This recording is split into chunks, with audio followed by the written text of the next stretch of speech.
स्वागत है आप लोगों का। आज हम जानेंगे फेज़ डिफरेंस, सिंगल फेज़ और थ्री फेज़ के बारे में। तो चलिए शुरू करते हैं।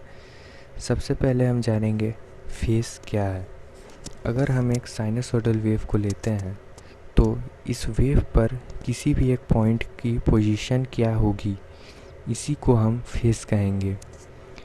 एग्ज़ाम्पल के लिए अगर हमने इस पॉइंट को लिया तो इस पॉइंट पर यह वेव कितने एंगल पर था, उस एंगल को ही हम फेज़ कहेंगे।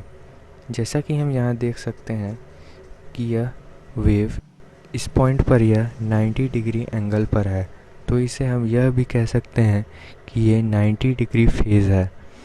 अगर हम फेज़ की डेफिनेशन देखें तो ये कहती है phase is a definition of the position of a point at any instant of time on a waveform cycle।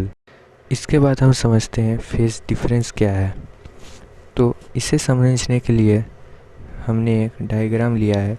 इस डायग्राम में हम देख सकते हैं कि यहाँ पर दो वेवफॉर्म हैं और ये दोनों वेवफॉर्म अलग अलग समय पर बनना शुरू हुए हैं, जिसके कारण इनके फेज़ में कुछ अंतर आ गया है, कुछ डिफरेंस आ गया है। इस डिफरेंस को ही हम फेज़ डिफरेंस कहेंगे। अगर हम इसकी डेफिनेशन देखें, इसकी डेफिनेशन हम लिख सकते हैं it is the difference between the phases of two wave forms. इसके बाद हम समझते हैं सिंगल फेज क्या है। जैसा कि हम जानते हैं हमारे घरों में सिंगल फेज सप्लाई आती है। इसमें दो वायर होते हैं, एक लाइव वायर और एक न्यूट्रल वायर।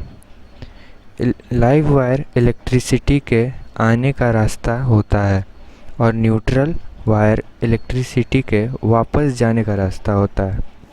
अगर हम इन दोनों में से किसी भी एक को हटा देते हैं तो इलेक्ट्रिसिटी फ्लो नहीं हो पाएगी। लाइव वायर को फेज़ वायर भी कहते हैं। इसका चार्ज पॉजिटिव और नेगेटिव में फ्लक्चुएट करते रहता है और न्यूट्रल वायर का चार्ज नेगेटिव होता है। सिंगल फेज सिस्टम हमें कांस्टेंट सप्लाई नहीं दे पाता।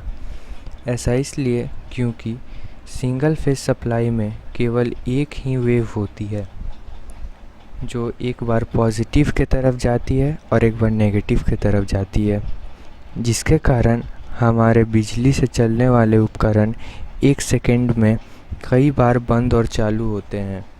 लेकिन यह इतनी जल्दी होता है कि हम इसे देख भी नहीं पाते और कांस्टेंट सप्लाई न मिलने के कारण ही हमारा पंखा रोटेट नहीं कर पाता। इसलिए हमें पंखे के साथ कैपेसिटर को भी लगाना पड़ता है। अब आखिर में समझते हैं थ्री फेज सिस्टम के बारे में। तो थ्री फेज सिस्टम को अधिकतर फैक्ट्री या इंडस्ट्री में यूज़ किया जाता है।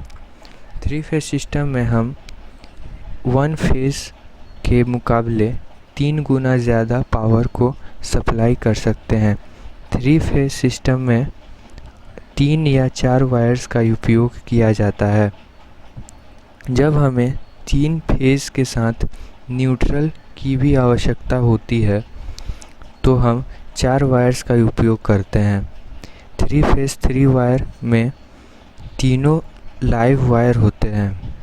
जैसा कि मैंने पहले बताया, लाइव वायर इलेक्ट्रिसिटी आने का रास्ता होता है और न्यूट्रल वायर इलेक्ट्रिसिटी के वापस जाने का रास्ता होता है।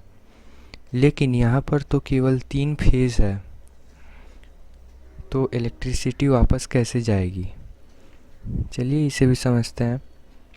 इसे समझने के लिए हमने एक डायग्राम लिया है। इस डायग्राम में हम देख सकते हैं कि जब फेज़ 1 अपने पॉजिटिव पीक वैल्यू पर होता है तब फेज़ 2 और फेज़ 3 नेगेटिव के तरफ होते हैं, और जब फेज़ 2 अपने पॉजिटिव पीक वैल्यू पर होता है उस समय फेज़ 1 और फेज़ 3 नेगेटिव वैल्यू पर होते हैं। और न्यूट्रल वायर का चार्ज भी तो नेगेटिव ही होता है, तो फेज़ 1 और फेज़ 3 के कारण इस जगह हमें न्यूट्रल भी मिल गया। इस प्रकार से हमें 3 फेज़ 3 वायर सिस्टम में न्यूट्रल की ज़रूरत नहीं पड़ी। थ्री फेस सिस्टम हमें कांस्टेंट पावर सप्लाई प्रोवाइड करता है, क्योंकि हर समय कोई ना कोई फेस पॉजिटिव वैल्यू पर होता है। इसी के साथ आज का हमारा वीडियो समाप्त होता है। उम्मीद है कुछ जानने को, कुछ सीखने को मिला होगा। धन्यवाद।